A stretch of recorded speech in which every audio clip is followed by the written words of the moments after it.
Bismillahirrahmanirrahim. Assalamualaikum warahmatullahi wabarakatuh. Alhamdulillahi rabbil alamin. Hamdan katsiran thayyiban mubarakan fih kama yuhibbu rabbuna wa yarda. Asyhadu an la ilaha illallah wahdahu la syarika lah wa asyhadu anna Muhammadan abduhu wa rasuluh la nabiyya wa rasula ba'dah. Allahumma salli wa sallim wa barik ala nabiyyina Muhammadin wa ala alihi wa ashabihi ajma'in. Amma ba'du, ma'asyiral muslimin rahimani wa rahimakumullah. Senantiasa kita menghadirkan rasa syukur kita yang sangat kepada Allah Subhanahu wa taala atas segala limpahan rahmat dan nikmatnya yang Allah berikan kepada kita. Tidak lupa kita senantiasa juga bersolawat kepada Nabi Agung Rasulullah Muhammad SAW, khususnya pada malam hari ini, yaitu malam Jumat dan hari Jumat, yang merupakan Sayyidul Ayyam, ya, tuannya hari-hari, yang mana kita disunahkan untuk memperbanyak membaca sholawat kepada Sayyidul Anam, yaitu sebaik-baik manusia di hari yang mulia. Sayyidul Ayyam, kita bersholawat kepada Sayyidul Anam. Nah, pembahasan kita pada kali ini melanjutkan kajian Arba'un An-Nawawiyah yang ditulis oleh Syekh Muhammad bin Shalih Al-Utsaimin rahimahullah ta'ala. Sudah sampai kita pada hadis yang keberapa? Hadis Adinun Nasihah, hadis yang ke-7. Hadis yang ke-7 yang berbunyi Adinun Nasihah. Nasihat ini maksudnya bukan nasihat yang kita pahami dalam bahasa Indonesia, akan tetapi nasihat ini adalah perbuatan baik atau melakukan perbuatan yang baik kepada siapa?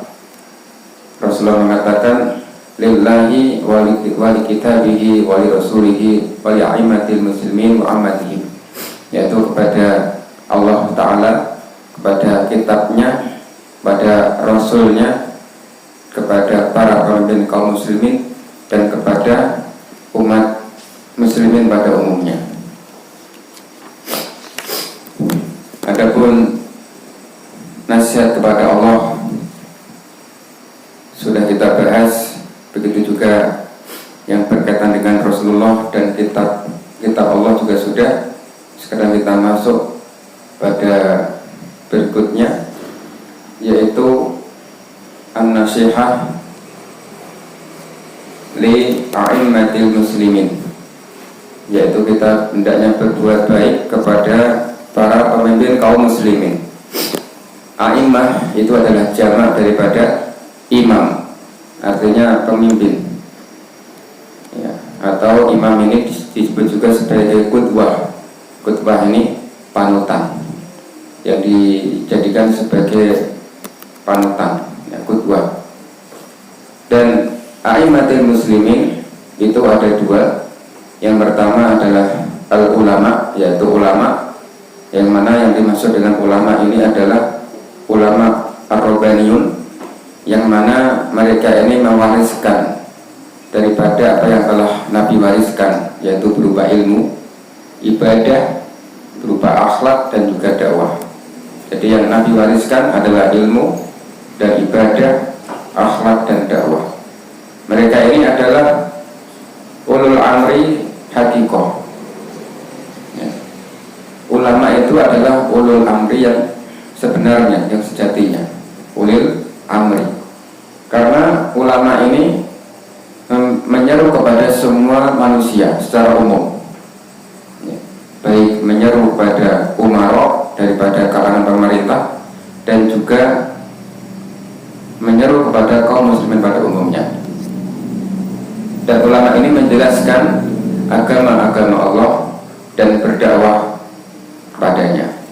Dan yang jenis kedua yang disebut dengan a'immatul muslimin atau pemimpin kaum muslimin, itu adalah umara, yaitu pemerintah, yang mana mereka ini diperintahkan untuk melakukan syariat Allah Ta'ala.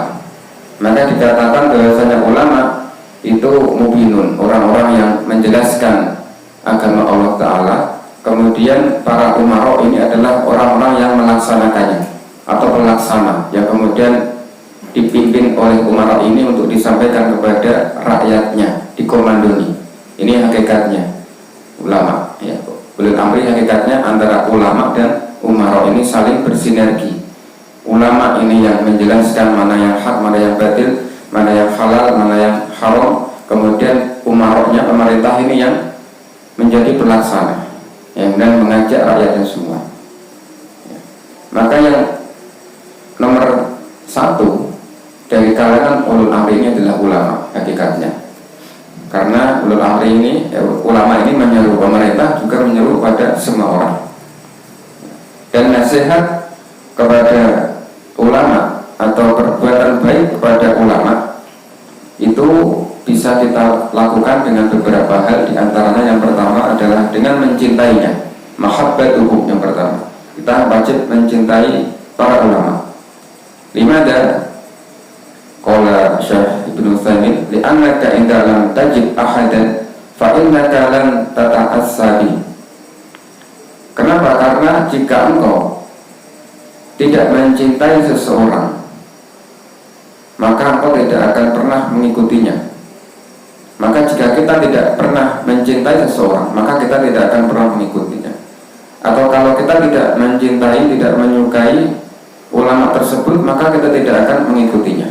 Nah, ini sudah menjadi manusiawi, tabiat manusia. Ketika orang tidak suka, maka tidak akan pernah mengikutinya, meskipun itu adalah sesuatu yang benar. Ini kewajiban pertama atau nasihat yang harus kita lakukan adalah mahabbatuhum, mencintainya, menyukainya.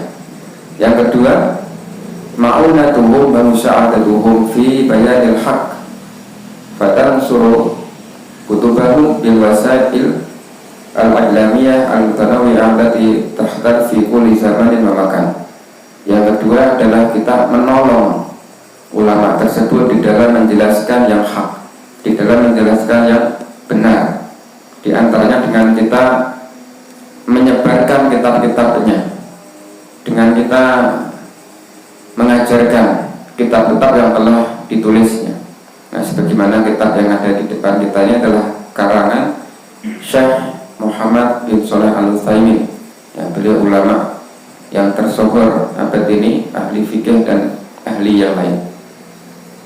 Dengan berbagai macam wasilah yang sifatnya untuk kita umumkan kepada khalayak ramai, pada khalayak umum, yang mana jenisnya ini bermacam-macam, ya, sesuai dengan perubahan waktu, zaman dan tempat. Ya, kita bantu, kita sebarkan dakwah mereka, intinya seperti itu, dengan berbagai macam cara. Ya. Nah, kalau zaman sekarang kita bisa bikin seperti gambar yang bertulisan, namanya apa? Gambar kecil yang ditulis-tulis, ada kalimat nasihat, apa namanya? Lupa saya. Poster. Ya, bukan poster. Ya, sebangsa poster itu ditulisin. Nah, itu termasuk wasail, bagian dari wasilah untuk menyebarkan dakwahnya. Sekarang ada perkataan syekh siapa, nah, kita tulis di situ, ini bagian dari membantu mereka. Dan ini termasuk nasihat. Ini ada pahalanya. Ini dalam rangka kita mengamalkan hadis ini. Yang ketiga, atau kita bikin status, ya, itu juga bagian daripada menolong kalau kita niatnya seperti itu. Jadi statusnya yang baik-baik saja, status yang islami, kan, yang ada dakwah di situ. Ini lebih baik, lebih manfaat. Ya.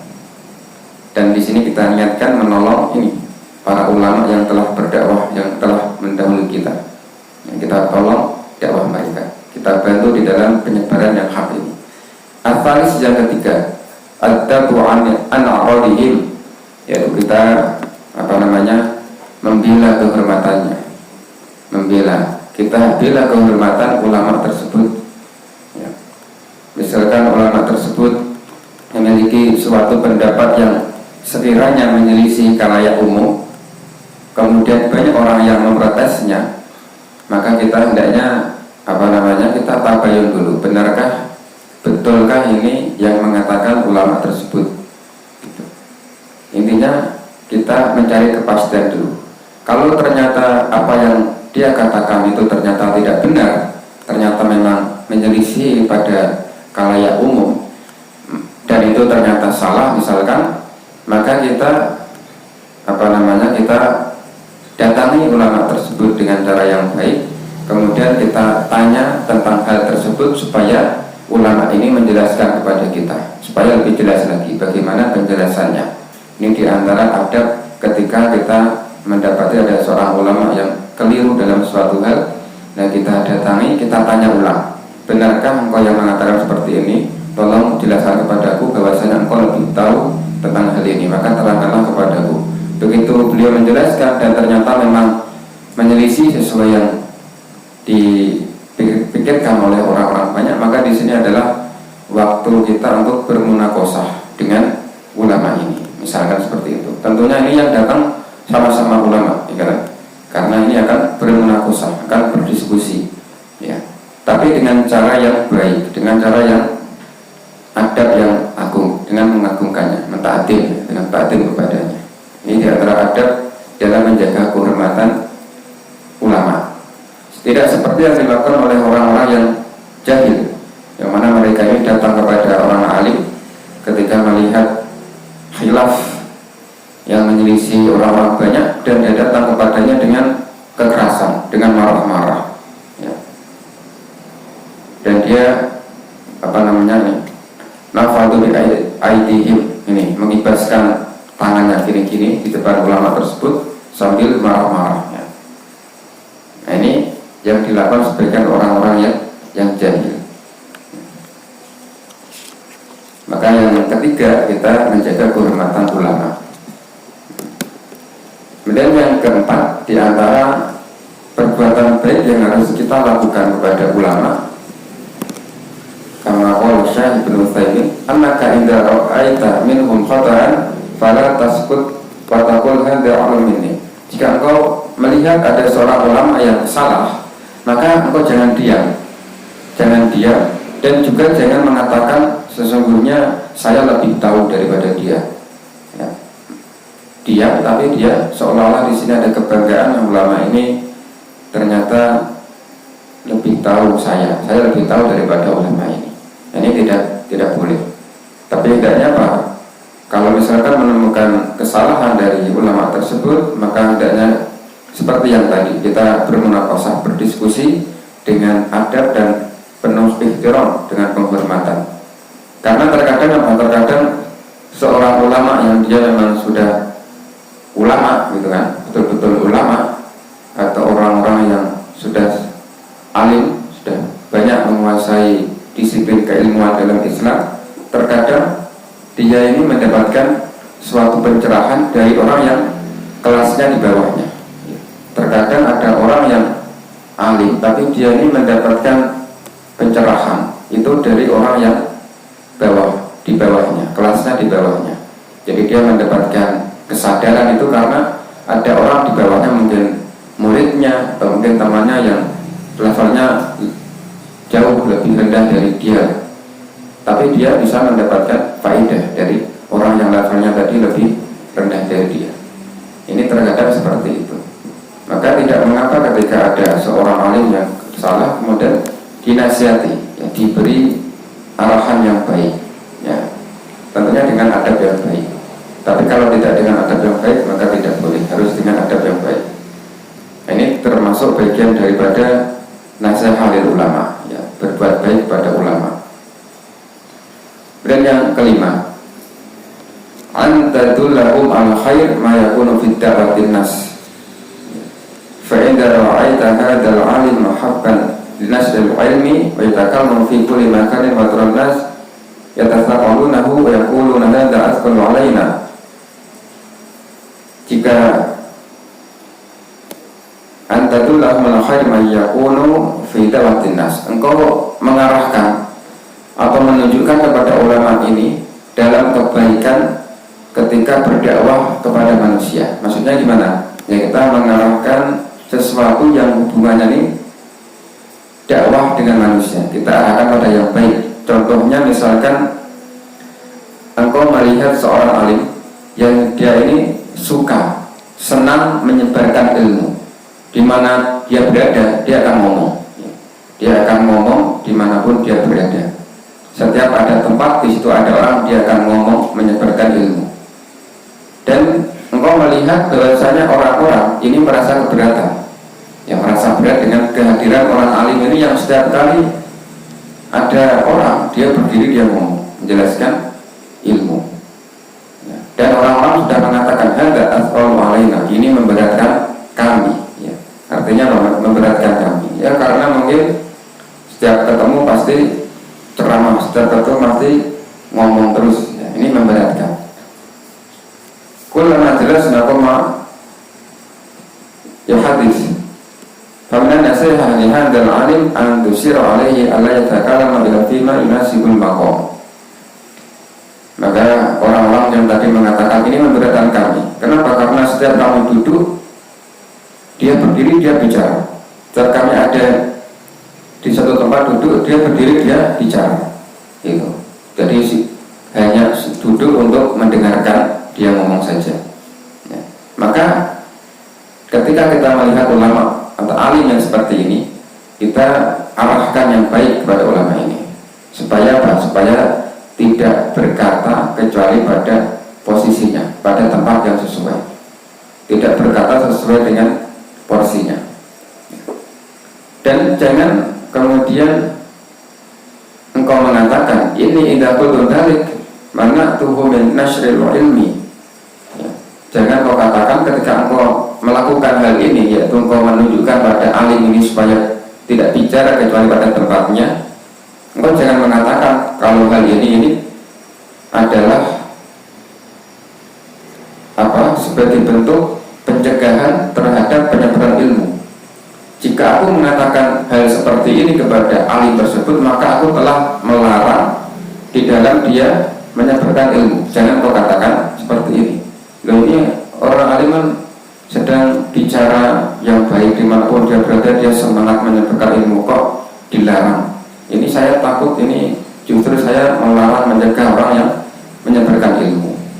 Tapi kenyataannya orang-orang di sekitar ini merasa keberatan. Tapi maka tetap dinasihati. Dan jangan mengatakan seperti tadi. Akan tapi justru kalau Ibnu Utsaimin berhadal fil waqi' min hifdzil ilmi. Tapi sejatinya justru ini adalah dalam rangka menjaga ilmu supaya tetap lestari. Kenapa? Li'anna nas idza malu sa'imu minal alim min hadisi. Karena kalau terlalu sering, setiap kali dia duduk alim berdiri ngomong, setiap dia duduk alim berdiri ngomong, ini akan menjadikan dia bosan. Kalau dia bosan dengan ulama ini, maka dia akan bosan dengan apa yang diucapkannya juga. Akhirnya dia bosan dengan ilmu. Maka hakikatnya ketika kita memberi petunjuk yang baik kepada alim tadi untuk tidak bicara kecuali pada makomnya, pada tempatnya, tidak semua tempat kita ceramah, gitu kan? Ini termasuk bagian daripada menjaga ilmu. Maka di antara belajar itu juga ada liburnya, itu supaya tidak bosan. Itu. Ada jeda, ada variasi, ganti kitab, variasi ini supaya tidak bosan. Walihada kana Nabi sallallahu alaihi wasallam yatakhawwalu ashabuhu bil mau'idah, yani la yusirul wa'du alaihi ma'anna kalamahu sallallahu alaihi wasallam mahbubun ila nufusi. Maka hatta Rasulullah sallallahu alaihi wasallam itu memperhatikan kepada para sahabatnya di dalam beliau memberi nasihat. Maksudnya apa? Beliau Rasulullah ini tidak terlalu banyak memberikan nasihat kepada mereka para sahabat. Padahal apa? Kalam Rasulullah, ucapan Rasulullah ini mahbubun, dicintai oleh jiwa. Perkataan Rasulullah ini dicintai oleh jiwa, menyejukkan jiwa. Tapi Rasulullah pun tidak kemudian banyak memberi nasihat kepada para sahabat. Artinya melihat kondisi. Tidak setiap kali bertemu nasihat, ketemu ceramah, ketemu ceramah, nasihat, tidak seperti itu, tapi memperhatikan keadaan sahabatnya. Kenapa khosatun as-samah? Ya, takut kalau nanti para sahabatnya bosan. Jadi kekhawatiran akan kebosanan daripada para peserta, para ta'alim yang belajar ini bagian daripada sunnah juga. Sunnah itu banyak sekali. Jadi di antara manhaj thariqah di dalam kita belajar, kita juga memperhatikan kebosanan dari orang yang belajar. Maka kita atur waktunya bagaimana supaya tidak bosan. Sampai Rasulullah pun memperhatikan hal ini. Itu di antara nasihat kepada para ulama. Dan kita lanjutkan supaya selesai pada malam hari ini. Yang berikutnya nasihat kepada siapa? Kepada umara. Pada umara, pada pemerintah itu meliputi diantaranya minha itu beberapa hal. Awalan i'tiqadu imamatihim wa imaratihim. Intinya kita harus meyakini akan kepemimpinannya. Kita mengakui bahwasanya dia ini pemimpin kita dalam suatu negara. Harus kita yakini ini perintah dari Allah Ta'ala. Maka barang siapa yang dia tidak meyakini kalau ini adalah pemimpin kita, maka apa? Dia berarti belum berbuat baik kepada pemimpin tersebut. Harus diyakini dulu, harus yakin ini pemimpin saya, gitu kan, dalam sebuah negara ini. Karena kalau dia belum meyakini kalau itu pemimpinnya, maka dia tidak akan pernah melakukan apa yang diperintahkan dan tidak akan pernah meninggalkan apa yang dilarang. Ini perbuatan baik kita kepada umara, kepada pemerintah. Maka wajib kita meyakini bahwasanya imam itu adalah imam kita, pemimpin itu pemimpin kita. Dan yang kedua, kita menyebarkan kebaikan mereka kepada rakyat. Ya. Nasru mahasinihim fir rakyat. Kita menyebarkan kebaikan mereka kepada rakyat. Ini yang seharusnya dilakukan oleh seorang mukmin, seorang muslim kepada pemerintahnya, kepada pimpinan dalam hal pemerintahnya. Kita menyebarkan yang baik-baik. Ya. Karena hal ini akan menjadikan orang-orang ini mencintai pemimpin tersebut. Ya, dengan kita menyebutkan yang baik-baik, ini orang-orang akan mencintai mereka. Ya. Tidak seperti orang-orang yang sebaliknya, yang mereka ini senantiasa mencari aib pemerintah, mencari keburukan-keburukan dari pimpinannya, sehingga apa? Menjadikan kebaikan-kebaikan yang sudah dilakukan ini hilang. Ya, seolah-olah ini tidak pernah melakukan kebaikan, yang akhirnya buruk. Ini akibat kita membicarakan aib pemerintah. Ini kita akan lupakan kebaikan-kebaikannya. Dan ini merupakan apa? Kedzaliman. Ini merupakan kedzaliman dan ketidakadilan itu sendiri.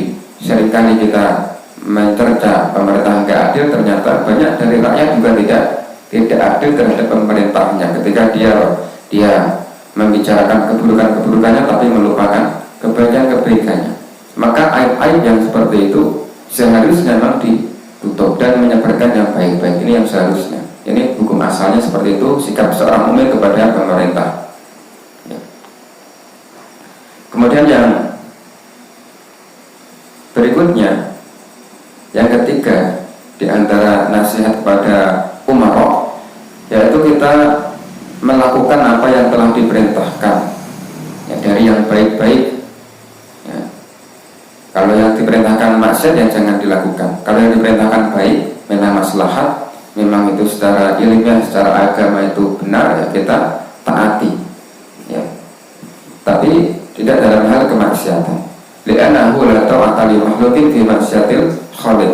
Karena tidak ada ketaatan kepada makhluk di dalam kita bermaksiat kepada Allah. Kalau ada orang menyuruh kita maksiat kepada Allah, maka tidak boleh. Ada pemerintah kok menyuruh kita minum khamr misalkan, minum yang haram, maka jangan ditaati. Kalau dia perintah yang haram, itu tidak ditaati. Tapi kalau perintahnya ini mubah, boleh, maka kita wajib taati. Dan ketaatan kepada mereka, kepada perintah ini adalah ibadah. Tidak semata-mata adalah politik atau adat istiadat, tapi ibadah. Karena Allah sudah berfirman, Ya ayyuhalladzina amanu atiiullaha wa atiiur rasula wa ulil amri minkum. Ini firman Allah Ta'ala memerintahkan kepada semua kaum muslimin supaya kepada semua orang-orang yang beriman supaya taat kepada Allah, taat kepada Rasulullah, dan taat kepada ulil amri. Ulil amri itu siapa? Ulama dan umara. Ya. Umara ini pemerintahan. Ya. Maka ini adalah ibadah. Karena setiap yang kita lakukan karena melakukan perintah Allah itu adalah ibadah. Dan tidak disyaratkan ketika kita mau taat kepada pemerintah, taat kepada presiden misalkan, tidak disyaratkan kalau presiden tersebut, pemerintah tersebut tidak bermaksiat.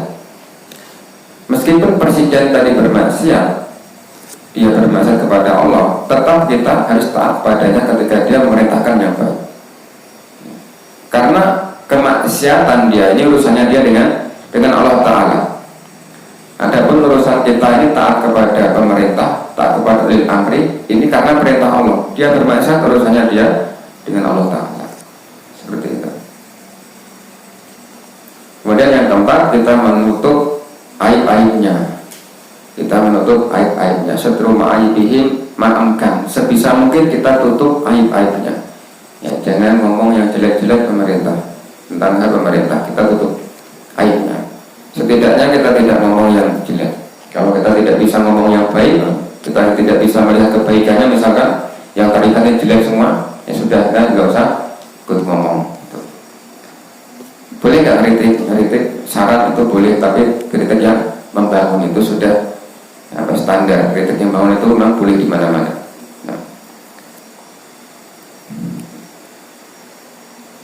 Maka hendaknya kita menutupi aib mereka, karena tidaklah termasuk perbuatan baik kepada mereka ketika kita menyebarkan aib mereka.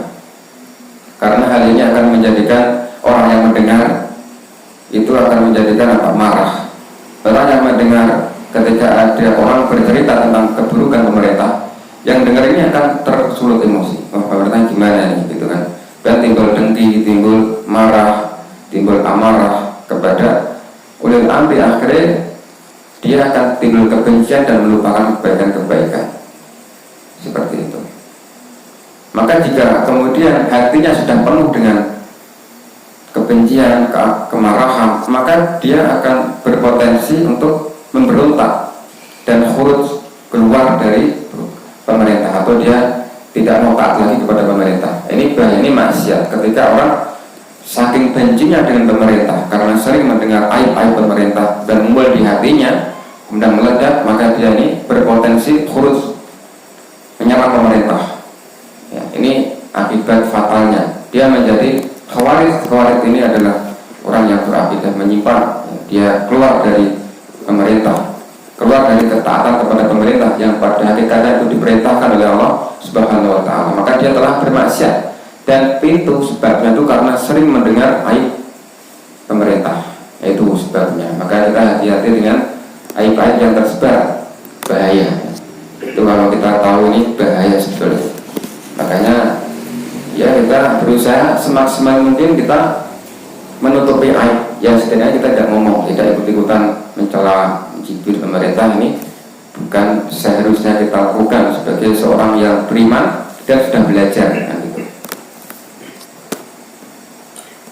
Bukan artinya di sini maknanya kita menutupi aib pemerintah kemudian kita diam tidak ngapa-ngapain, tidak. Tapi kita juga harus memberikan nasihat kepada pemerintah sebisa mungkin, semaksimal mungkin, kalau kita mampu, atau lewat wasilah daripada ya ulama-ulama yang dekat dengan pemerintahan atau para pejabat-pejabat. Ini menjadi wasilah. Tetap kita ngasih nasihat, tidak kemudian kita tutup aibnya tapi kita diam tidak ngapa-ngapain, ini juga tidak benar. Makanya ada ulama itu yang tugasnya meluruskan, menjelaskan tadi sebagai binun, orang-orang yang menjelaskan akan agama ini hak, ini batil, ini haram, ini salah, sampaikan kepada umara tersebut supaya dilaksanakan, karena seperti pelaksana. Umara itu pelaksana apa yang telah dijelaskan oleh ulama ya. Maka kita meskipun menutupi aib ya tidak diam, artinya kita berusaha ada keyakinan ini hendaknya dinasihati atau dinasihati. Kita mungkin tidak mampu, tapi kita punya pikiran seperti itu, keyakinan seperti itu. Tapi tidak menutup kemungkinan kita bisa menasihati, kasih masukan kepada presiden. Mungkin ya, mungkin presiden main ke sini ya, mampir lihat pondok Bani Ahmad, kita sempat kan ya sedikit satu kata dua kalimat yang sifatnya membangun, bisa saja, sangat mungkin. Semata atas izin Allah Ta'ala. Pak Jokowi di sini ya, mungkin tidak? Mungkin sekali. Itu kalau Allah menghendaki. Mau sering ketemu orang-orang di pasar kan, masa enggak mungkin ketemu orang di pondok, ngobrol sama orang-orang penjual, lebih mungkin lagi ya. Nah itu diantaranya keyakinan kita seperti itu kepada pemerintah. Maka pernah ada sahabat yang bersama Usama bin Zaid itu pernah diprotes oleh kaumnya ketika itu. Wahai Usama, itu intinya, kenapa kau tidak melakukan ini, tidak mengatakan ini kepada pemerintah? Intinya, kenapa kau tidak berikan nasihat kepada pemerintah? Gitu. Padahal apa? Sebetulnya sudah diberikan nasihat kepada pemerintah. Kan tapi apa? Tidak mungkin apa yang telah dinasihatkan kepada pemerintah ini kita sebarkan lagi kepada orang-orang. Gitu. Tidak boleh kita sebarkan lagi ke orang-orang. Ini namanya juga masih kategori menyebarkan aib. Jadi setelah kita berikan nasihat kepada umarok, ini yang kita bicarakan tidak semuanya harus diekspos kepada masyarakat. Itu juga tidak benar, ini bagian dari menyebarkan aib lagi. Karena akan membuka dari orang-orang yang mendengar, ini akan mengatakan bisa jadi kalau gitu nih pemerintahnya yang lemah, yang hina ini, gitu. Atau kalau tidak seperti itu ya dia akan mengatakan pemerintah ini wajib kita berontak. Intinya hal-hal yang semacam tadi, nasihat yang telah dinasihatkan kepada umarok ketika disebarkan ke pemerintah dan kepada masyarakat, ini juga akan menimbulkan aib yang baru, menyebarkan aib lagi. Dan yang kelima, adamul khulud alaihim wa adamul munabadah lahum. Yang kelima, kita tidak boleh khulud tadi, keluar dari ketaatan kepada pemerintah, dan juga tidak boleh munabadah, mukhalafah, menyelisihi, menentang pemerintah, ini tidak boleh. Ya, ini tidak boleh. Hukum asalnya seperti itu. Ya, kita belajar yang dasar-dasar dulu itu tidak boleh. Intinya kita gambar pemerintah menentang, khulud, tidak mau taat kepada ini haram pun. Jadi udah ada selama ya. Yang terakhir insyaallah, yang terakhir pada siapa? Qauluhu sallallahu alaihi wasallam wa ammatihim, yaitu kepada kaum muslimin pada umumnya. Bagaimana nasihat kita kepada kaum muslimin pada umumnya? Berbuat baik kepada mereka, yaitu sebagaimana disebutkan oleh Syekh di sini, bi antu dilahumul mahabbah. Engkau tampakkan kepada mereka rasa senang, rasa cinta, ya setidaknya tidak menambahkan kebencian. Nah, ini di antara kita berbuat baik pada mereka, menambahkan rasa senang, tidak menambahkan kebencian. Wabasa satir wajahi, dan dengan muka manis. Ya, muka manis itu seperti apa? Ya, yang penting tidak muka yang marah-marah. Muka manis ini kita berusaha seperti itu. Ya, tidak menambahkan kebencian seperti itu. Wa ilqaul salam, kita mengucapkan salam, ini diantara perbuatan baik kepada kaum muslimin. Wa nasihah, dan nasihat pada umumnya, nasihat yang baik-baik, ya, nasihat supaya semangat, supaya tetap belajar, supaya akhlaknya baik. Ini adalah termasuk nasihat. Wa musa'adah ini membantu ketika saling membutuhkan, ya saling membantu. Dan segala hal yang bisa mendatangkan masalah, kebaikan, dan mencegah keburukan, ini yang kita lakukan pada mereka kaum muslimin. Dan juga kita perlu ketahui bahwa ketika kita berbicara dengan orang ini juga melihat orangnya. Kita berbicara kepada mereka sesuai dengan kadar akal mereka. Maka tidak mungkin orang berbicara kepada umarok sama dengan berbicara kepada durhaka misalkan, atau berbicara kepada orang yang jahil, maka setiap likuli maqam, setiap tempat itu ada ucapannya masing-masing, ada cara berbicaranya masing-masing. Ini yang perlu kita perhatikan di dalam kita berbuat baik kepada kaum muslimin pada umumnya. Hadza wallahu a'lam bishawab. Hadis ini sudah selesai, yang ketujuh insyaallah kita lanjutkan pada hadis yang berikutnya, hadis yang ke-8 pada pertemuan yang akan datang insyaallah taala. Subhanakallahumma bihamdika asyhadu an la ilaha illa anta astaghfiruka wa atubu ilaik. Wassalamualaikum warahmatullahi wabarakatuh.